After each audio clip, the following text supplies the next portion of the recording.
Well, one of the biggest problems I have with my car collection is room to work on them. And unfortunately, my 40 Ford plans have changed a touch. Instead of getting into this one and pulling the body off the frame like I'd planned, well, I ended up buying that 48 Chevy truck instead. And I have a much less expensive goal on getting that one back on the road. And I know this one's going to cost quite a bit of money with just the condition that it's in. So, temporarily, this thing's going to sit outside with a tarp over it because I just don't have the room to work on my own cars and some of the customer vehicles that I have coming in. It shouldn't be very long that it sits out there. I'm hoping probably less than a month, but time will tell. Well, so it begins. The 48 is in here on the hoist. The plan is I'm going to get the cab pulled off this frame and get the box pulled off this frame so that way I can start to get my measurements made for exactly where it's going to sit on the new chassis. I have this cabinet that's laying on the back of it sold. Well, my first step was to determine which way I was going to go. Was I pulling the cab or the bed first? Turns out I can actually lift this side of the bed, and that the only place it's actually connected yet is in the front right by the cab. There's still 2 bolts holding it. So I think I'm going to start with figuring out how to get the flatbed off. They have it separated from these main beams by these metal brackets here. And I don't think it was intentional. I'm pretty sure they all broke because the nut is still here on all of the back sides, but the heads are broken off of every one except for the front rail. So I'm going to get those disconnected and figure out how to get the bed off the truck so that way I can see what I'm working with the cab. Well, I made it to here. Apparently the wood bed on this truck is extremely heavy. I got it sitting on my hydraulic lift cart. And yeah, one person's not going to be able to get this off. I used the hoist and I kind of moved it back and forth to get it to here. But I'm going to probably have to get somebody else to help. And it's going to take a couple people to get this thing off of here. Or I'm going to break out the cherry picker and use the engine lift. But I guess I could have probably got the skid steer and a big long chain, but I thought it was going to be kind of big and awkward. And I was really hoping I'd be able to tip it up and use a cart to move it. But yeah, I'm kind of stuck here at the moment, so I'm going to figure this out. Well, I managed to pull the bed off, stick it on the floor on a couple of carts. Extremely heavy. I was definitely not expecting it to be as heavy as it is, but I do want to get it cleaned up a little bit and decide what I'm going to do for the finish. This wood's in great condition for its age. I'm not sure. I think a 2-part epoxy might be an awesome way to just lock everything together and keep it like this. I'm not sure what I want to do with the rust, if I want to wire brush any of this or hit it with primer or just leave it alone and don't touch any of it. I might just do that. Either way, the beams here were also loose on the frame, so I got to get these pulled off, and I plan to probably reuse these beams, but I'm just about ready to get the cab removed from the frame. I want to get inside and pull out, obviously, all the loose stuff, the new clutch kit that's here, pull out the old chair, and probably vacuum it a little bit. But once we get this off and we're going to put this on a cart, I'll get it power washed all out really good and clean, and we'll be ready to start putting it on the other chassis. This definitely should be done by September because I'm going to drive the other truck in here, pull the cab off of it, and potentially, yeah, drive this truck back out. That's my goal. Well, now we're getting somewhere. The seat's pulled out, and why is it that all of my cars come with mouse crap? It seems like every one of these cars that I buy are always filled with mouse droppings, so I don't know. Maybe I should start buying newer vehicles? Nah, I'd much rather drive a classic. So we're going to get this thing back on the road. Well, so I vacuumed out most of the mouse nest and whatever nastiness was back there. I cleaned it all out pretty good. I think the next step is going to be to rip the whole front end off of it. I don't need the fenders on to get the cab set on the frame.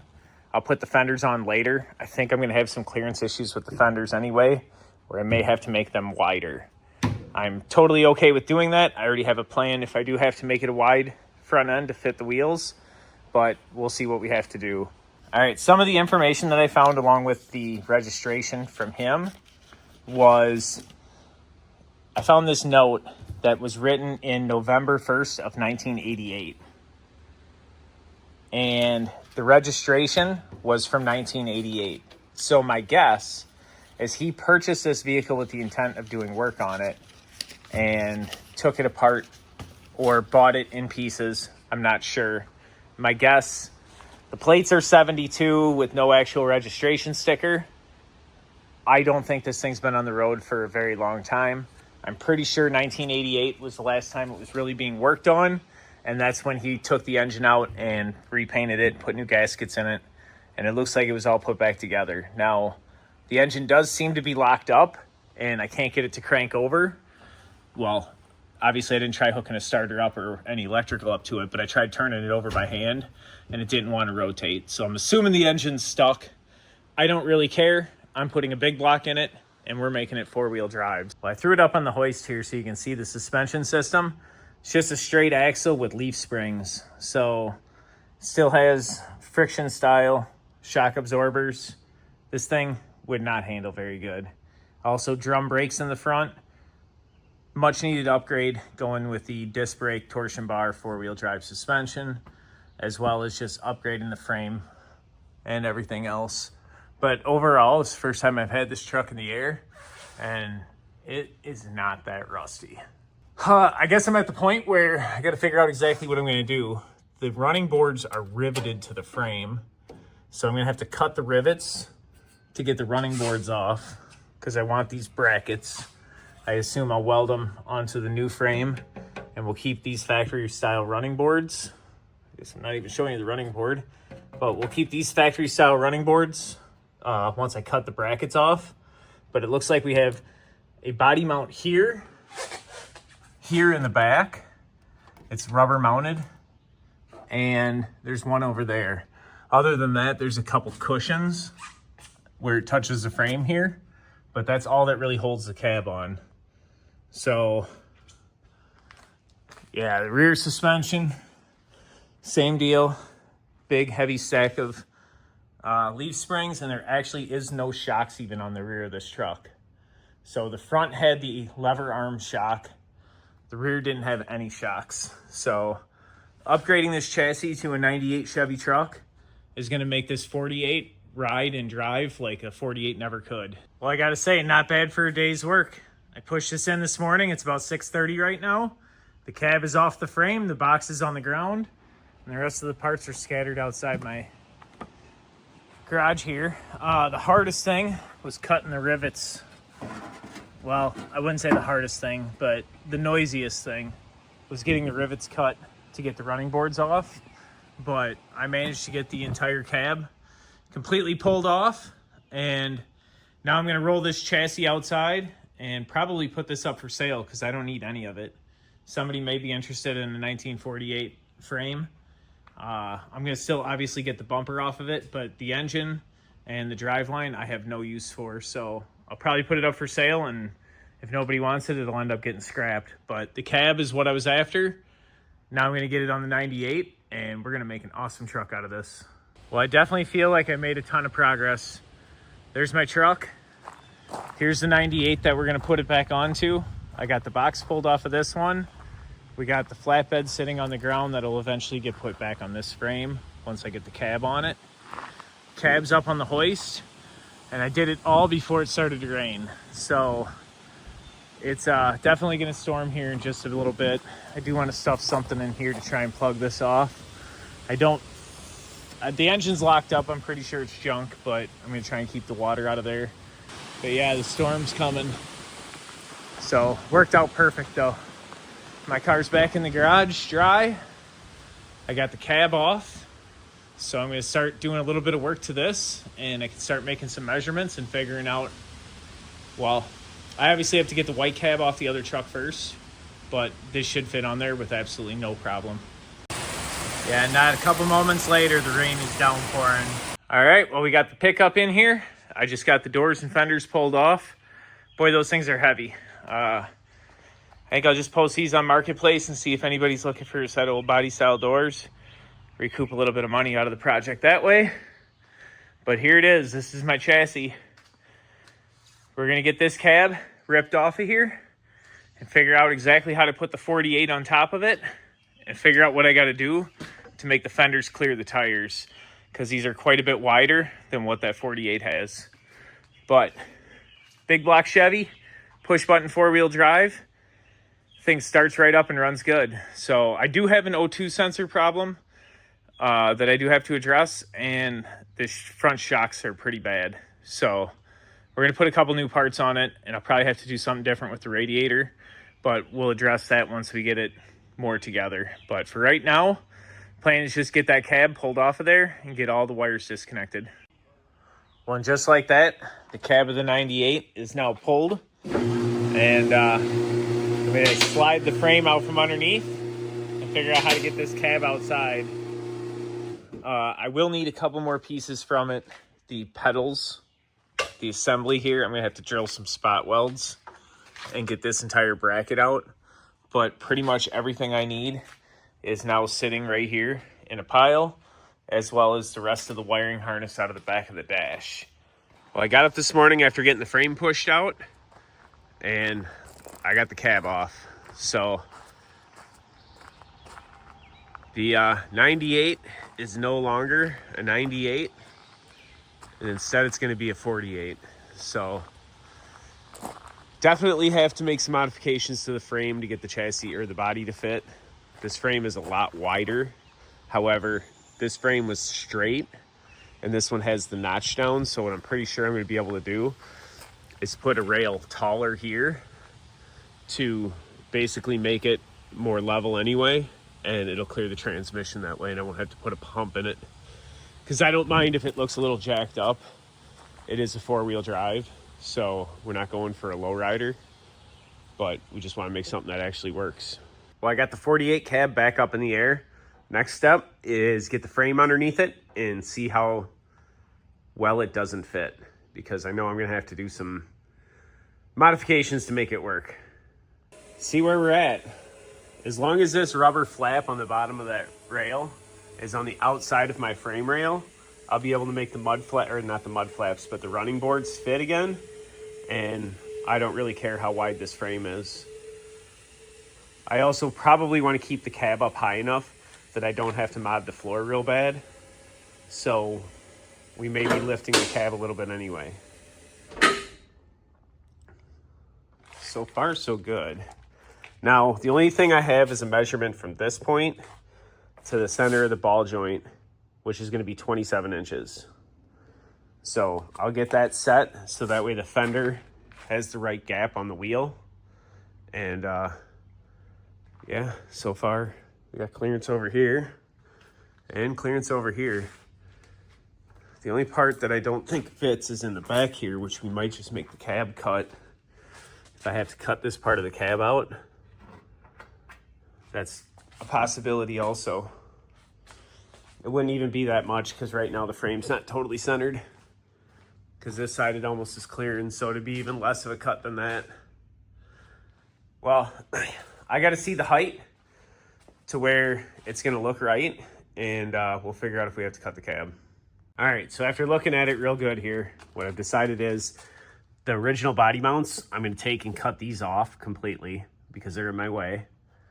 It looks like there's enough room on the edge of the frame to be able to put an L bracket and hit the factory body mount here and on the other side, as well as come across the back with a bar instead of this piece of wood, come all the way across and hit the factory body mount here, and it sits on these rubber bushings. So it'll bolt in here and in the corners behind the wheels, but I got to remove these body mounts to make it happen. And I will probably have to, depending on how high I set this, I'm probably gonna have to cut a notch out of here to allow this part to drop around the outside of the frame, as well as clearancing the transmission tunnel. So I'm gonna have to cut up into there to make room for the transmission. The transfer case is currently hitting in the middle of the floor here, so I'll have to take a section out here. But that'll be really easy to do. It'll give me the ability to set the ride height of the cab on the body exactly how I want it. And I just got to get the wheel gap to be in the right place on the fender. And then I think I'm gonna have to make the fenders wider. But so far, it looks like everything's fitting. The engine placement looks like it's gonna clear the firewall just fine. I should have plenty of room back here because this is about 27.5 inches. So this should be about where the cab sits. But again, I gotta cut that transmission tunnel out so that way I can get it down a little bit lower and get rid of these brackets. So that's what I'm gonna do next. So I rough cut the brackets off the frame. I'll clean this up later with the cutoff wheel and a grinder. I just wanted to use the Sawzall to get it done so that way I can see exactly where this is gonna fit. But next step is gonna be to cut a relief hole here for the transmission to fit. And I gotta see, this was definitely gonna hit here too. So I'm gonna have to cut some of this out. I think I got it jacked up quite a ways. This is kind of how I have it sitting. I've clearanced the transmission. I have it sitting about 4 inches above the original frame. In the rear, I could easily get away with leaving the entire body and leaving it at this height. However, I could also notch this out and drop it down to whatever height I want and make this be the body mount. There's 2 bolts that go in here in the center, and there's a rubber mount. I'm going to utilize this by making some kind of a frame that goes across. But I want to have the distance forward to back in the right position. And unfortunately, when I put the fender up there, the radiator support and all that stuff's in the way, and I can't get the fender on to actually see exactly where the front end's going to be. So before I make anything permanent, I think I got to get rid of the radiator support. Well, we're fitting together pretty good with the expectation that the radiator was going to be a problem. And it definitely looks like it's going to be. My next step is going to be to remove this section of body mount from the radiator support so I can get the fender where it actually belongs. Pretty sure the engine's going to fit within the hood just fine. The radiator, however, is too large. And I kind of knew that already. I'd like to reuse it because it's a big 4-core. But at the same time, if I have to buy a radiator for this project, that's kind of one of the things I expected. Well, not too bad. I'm 1 week in today from when I started on this, and this cab was sitting on its original frame, and the 98 truck was still a pickup that ran. Here's where I'm at. So what I've gotten done is everything's kind of loosely fitted here. I've attached some square tubing blocks to the frame, and I built this piece of tubing, which has the factory mount from the cab is attached to this bar, which is currently still floating and not welded in. So in the front, I took a 2x3 chunk of tubing, attached it to the factory mount by cutting it with a 45. So that way you could get to the bolt on the backside here. And then I have it sitting on a chunk of tubing here, spacing it up. I'm gonna weld this solid to the frame on both sides. And then I have a movement and adjustment forward and back. My current situation, this fender was bent a little bit and is sitting 1 inch further forward than the other fender. It does make contact with the tire. Now, obviously, I may have to make it a wide body and space the fender out. However, I may just leave the wheels stick out for the moment and try and find a tire with a different offset. We'll have to wait and see what I do there. Which leads me to the larger problem, the radiator. There's no room up here. You can see the factory mounts for the frame actually stick forward. The way the 48 sat on its chassis, the engine was pretty far back as opposed to where this engine sits in this chassis. So I don't want to move any of that because I don't want to change drive shaft lengths or any of that stuff. So I may remote mount the radiator. I have not decided that. My current problem is there's just not a lot of room up here, but I want to get the body fit to where I have enough clearance that the tires will turn and figure that part out. And then I'll deal with the radiator. We may end up remote mounting it in the rear somewhere. I've seen it done. I've never actually done it before. I thought about doing it with my buddy's 52. There's a ton of room back here to be able to put it under the flatbed and still make it work. But obviously radiators generally are in the front for a good reason. That's normally where they work the best. So we'll see what we have to do. So what I think I'm going to do instead to clearance the wheels and not move the fender is body lift it some more. Technically, where it sits right now is actually lower than where it originally would have sat. Assuming the frame was the same as the original, this piece of metal would be the height at which this point should be here.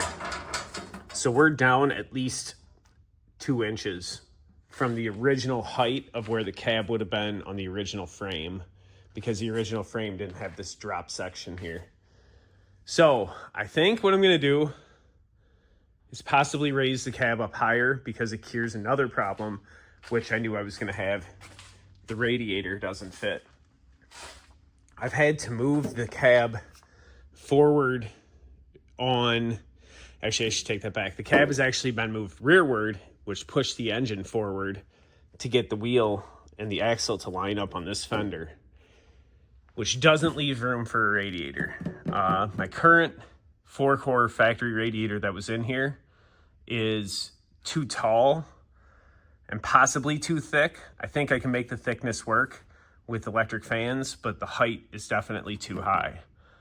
I think I might cut all of this out of here to be able to go lower with the radiator and then body lift it to accomplish the task of clearing the tires without moving the fender, as well as getting a radiator to fit back in it, so I don't have to make all the modifications and put a separate oil cooler in it and all those things to make this big block run.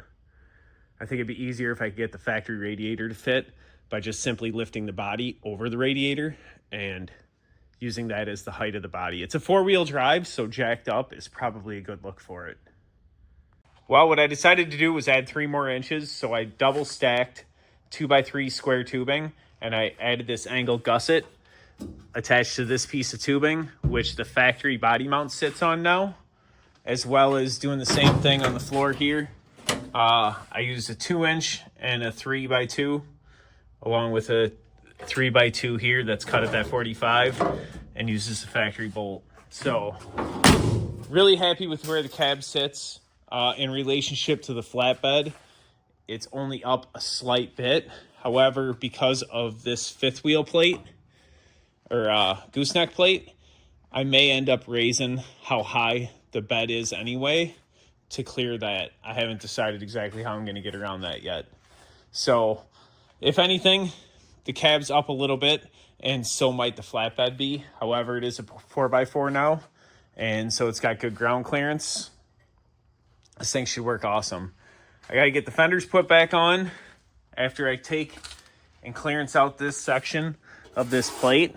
I'm going to get rid of this metal here, which will allow me to set the radiator in at a slight angle, and I should be able to retain the factory radiator. Obviously, the cooling fan isn't going to work, so I'll put some electric fans in it.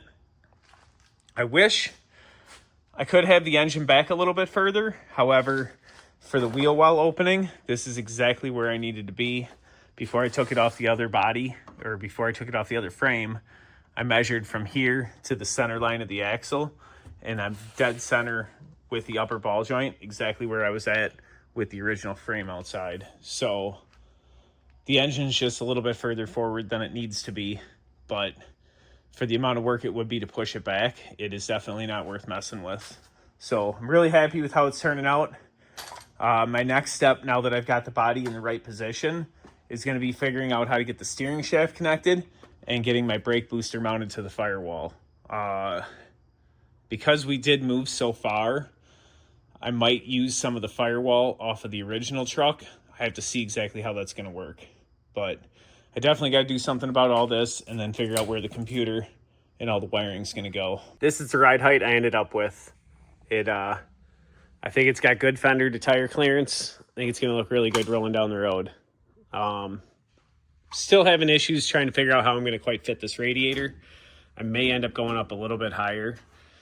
There's just all these hoses and everything coming through here. Even if I reroute all of that, I'm still just a fraction of an inch short of being able to stuff the radiator in that hole.